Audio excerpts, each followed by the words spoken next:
Hey guys, welcome back to another video. James here with the promised review of The Seven Deaths of Evelyn Hardcastle. I've got it the right way up today.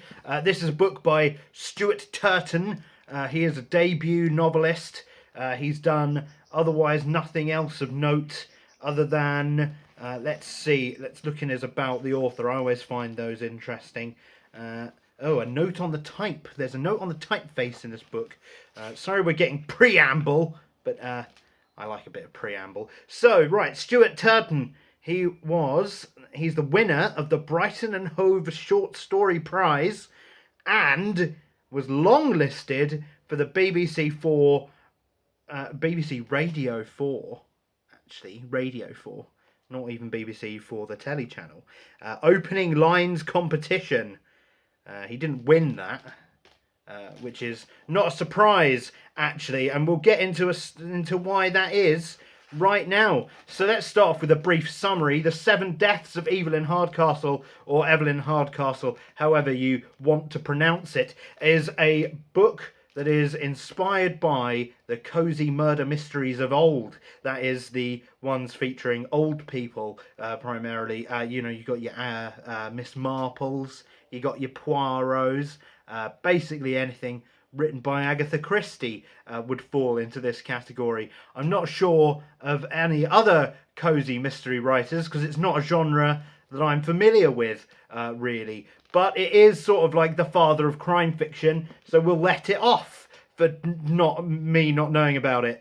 This is a book about a murder that happens in the evening of this sort of social party in I'm assuming it's like the 1920s. It's post World War One, presumably pre World War Two. A man is scared of cars. He's scared of them because he's not seen them. He wants to ride a horse. So that's your indication that this is really sort of pre the modern age. Yeah, it's a pre-modern set society book. You can tell by the lovely Art Deco cover here. Basically what happens is this woman named Evelyn Hardcastle is murdered at the climax of this party whilst fireworks are going off in the sky. And one man is tasked with the job of solving this mystery because her murder doesn't look like a murder. Evelyn kills herself on the eve of the party, and it looks like a murder. Our protagonist is named Aidan Bishop. He is at the party, but not as himself. The gimmick of this book is that our protagonist is reincarnated every day at the stroke of midnight, or just sort of whenever he goes to bed, in the body of another party guest. So when we first meet him, he's like this amnesiac. He has no idea who he is, and he just sort of unravels the mystery of what's going on. And then he's reawakened in the body of this other party guest. And as the story goes on, he is able to retain the memories of his previous lives and thus piece together the clues to solve the murder, and some other murders maybe along the way. Ooh, lots of mystery going on in this one. And basically that was a hugely long summary, but it is quite a complicated premise. And I'm happy to say Stuart Turton, he's pulled it off. This is an absolutely fantastic book. I was really sketchy about it going in because the very first chapter is really, really confusing. He makes a great use of sort of first person present tense. So we're in the main character's head and he's describing it as we're going. So if you've read a lot of YA stuff, it was like a trend for a little while to use that style. But it's like I look over to the east and a man comes over to me, and rather than it be in past tense, you know what I mean. You're smart readers, you understand what tenses are.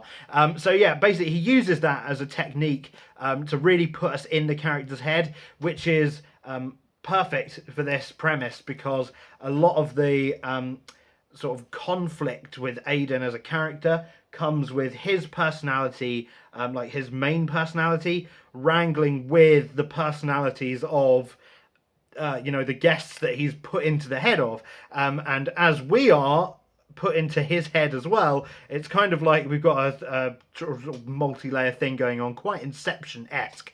The downside of this for the first chapter is that Aidan wakes up an amnesiac, so he has no idea what's going on, and as a result it's really, really hard for us to follow what's going on.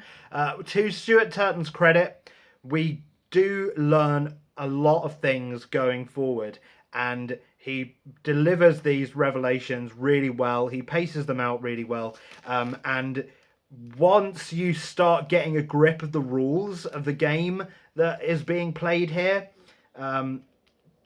it starts making sense. Like, when it starts making sense to Aidan, it will make sense to you. I think if you were like a smarty pants reader, you might put a few clues together before Aidan does.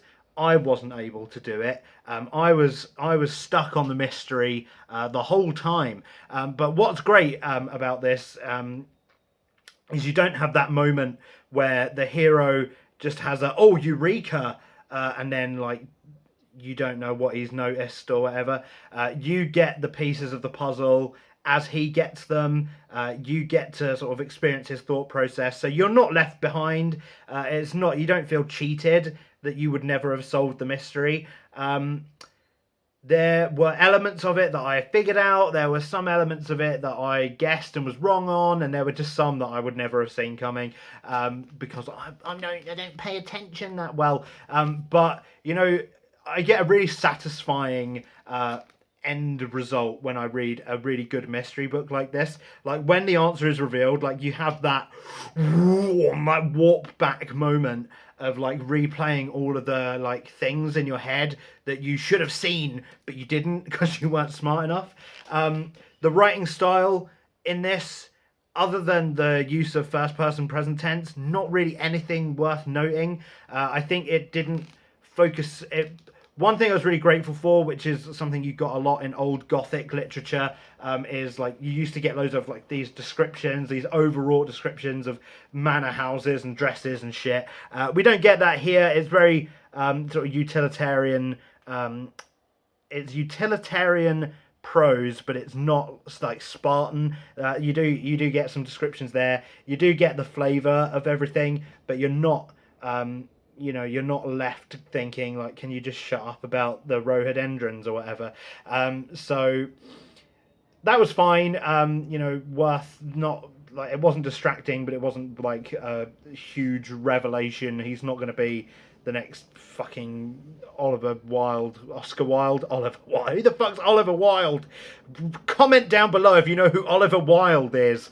So yeah, writing style's fine. Characters, you don't.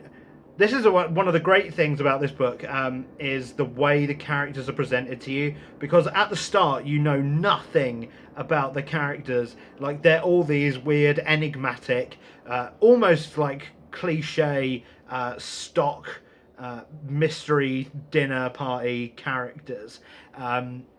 But because Aidan gets to inhabit their bodies, you start learning more about their like all of their weird schemes and their own personal abilities, and that's a really cool thing. Like, Aidan takes on some of the aspects of his hosts, so he like takes over this guy who's like he's a retired judge or something, and he's like super smart.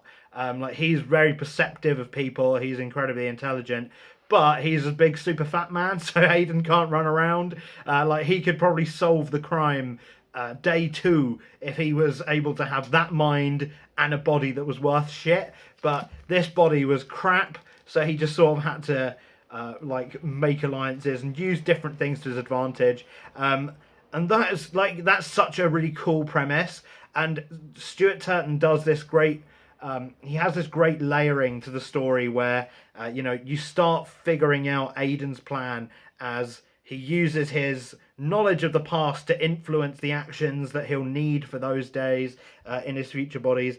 It all sounds really complicated, and it kind of is, but in the moment-to-moment action, it all makes sense, and that's like really good. Like, it would be so easy to get lost in a story like this.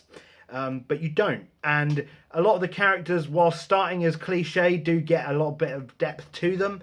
Some of them just sort of stay cliche. There's some characters that we spend more time with than others, and there's some characters that are just a bit weird, like the antagonists. There's this guy called the Footman who's like the primary antagonist, and he doesn't really make a lot of sense. And then like at the end, like he just sort of becomes a nothing character. It was a bit of a waste of time having him there. I don't really get it, but it would have made more sense if he was like a mystery as well, like who he is. But he's not. He's just some bloke. So that was a bit disappointing. Like, he wasn't shrouded in mystery. He's just like a guy from the start. It's not a spoiler that he doesn't turn into a mystery. So there's that. There's this.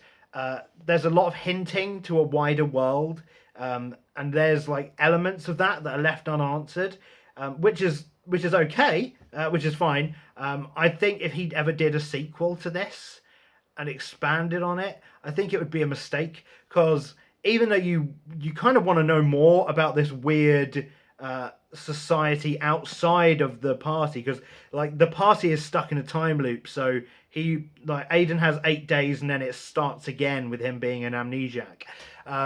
So we learn why that is, we learn what it is, but we don't sort of understand its bigger place in the world at large. And it would be really interesting to see the society that created this weird time warp place. So that would be cool, but at the same time, I kind of prefer it as a mystery. I don't know if that would annoy some people if they don't like having weird things left dangling like that. I think it was fine though. Overall, obviously, I rated this 5 stars. The mystery is really good. The characters are great. The writing is, whilst like it doesn't like shine brightly, it's perfectly fine for what this is, and the idea is just so fantastic. Like it says here, this book blew my mind. Utterly original and unique. I personally can't say it's utterly unique, because I have seen this sort of idea done a few times before, but mostly it was in video games. And the idea of taking sort of a video gamey concept and turning it into a novel that actually takes itself seriously, Edgar Cantero and Ernest Cline, you can do like an earnest story. You can do like an earnest story with a video gamey kind of concept if you take it seriously, which Stuart Turton did. This was a brilliant read. I think you'd really like it if you are a mystery fan, a crime fan, or you know, a bit of a fan of magical realism. It's got some of those elements in there, and yeah, I mean, honestly, if you waited for this to come out in paperback, this would be like one of those like mucho bene beach reads. But for me, hardback was really good. It's got this fun little Cluedo kind of map in there, as you can see some of that. So you can sort of follow along what's happening if you want. And that's it really for my review of The 7 Deaths of Evelyn Hardcastle. I'm sorry if you're disappointed that I didn't do editing in this video, because I did editing in the last one, but I left filming until really late today, and it takes my shit PC, like laptop, so fucking long to render videos. It can only be done at the weekend really. So if you want more edited videos, comment down below, and yeah, give me some ideas for things that I can do, because now I have the power of editing again. Like, there's so many more things that I can do with this channel and with these videos. You may have seen my legendary Get Ready With Me video, but hey, there you go. So let me know down below what you think. Don't forget to subscribe, and I'll see you in the future with more videos, hopefully in the same body. Bye now.